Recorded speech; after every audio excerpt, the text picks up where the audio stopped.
the keto guy, right? You're like the keto guy. You're the guy that I follow as the keto guy now that Cynthia put me and pointed me towards you. Why is keto and the ketogenic diet? And actually, let's not even get into that first. I think we need to start at the base level. You're the expert. Let's start with the definition of the terms. What is the ketogenic diet? And I guess more specifically, what is ketosis?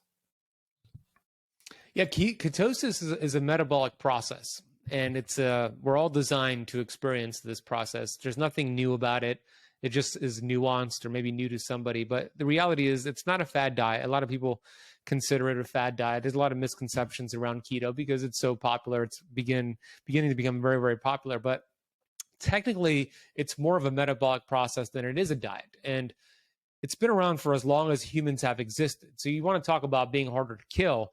One of the main ways that our ancestors were hard to kill is because of this process called ketosis, meaning there were times where our ancestors did not have food available to them. That is a fact. There were famines. There were times where it was the winter and all they had maybe was a kill to eat meat, but there was not really fruits around. There was not really vegetables around. It wasn't the season for that.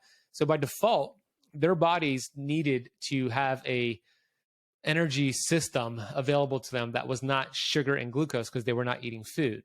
And if they did not have the ability to tap over to burning fat and producing ketones, they would have died. They would have been easy to kill. But the fact that we human beings and our ancestors have this ability to metabolically switch and burn fat and produce ketones makes us harder to kill. It's the reason why our ancestors survived famines and food scarcities, because they had the ability to tap into body fat. And that's all body fat is. It's stored energy. And if you fast forward now to the year that we live in, this day and age, we have too much body fat. We're in a constant fed state. The famine has never come. We're just constantly eating every 2 or 3 hours, eating carbohydrates. We're stuck as sugar burners. We're never accessing the body fat. We're never tapping into ketosis. And that's going to lead to a lot of problems. It's going to lead to insulin resistance, type 2 diabetes, cancer, brain disorders like Alzheimer's and dementia, obesity, and it's going to make you easy to kill. So ketosis is a great way, a great tool, a great innate intelligence, tapping into the innate intelligence to make yourself harder to kill.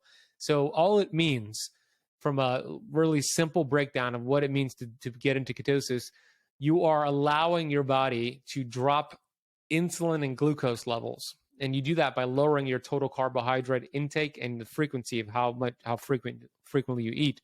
And as you lower carbs and lower insulin and glucose, now your body is going to use up your stored sugar. You store sugar in your glycogen stores in your liver and muscle cells. So as you're in this low carbohydrate state, then you're going to tap into body fat. And that body fat is now being used for energy. And those fatty acids are then sent to your liver. And then your liver receives the fatty acids and then produces ketones. And that is ketogenesis, the birth of ketones. And that is a very normal process. We have just forgotten how to tap into this process, and we're in a constant fed state. So my goal is to remind people of this process and teach them how to get in it and how to flex in and out of it efficiently.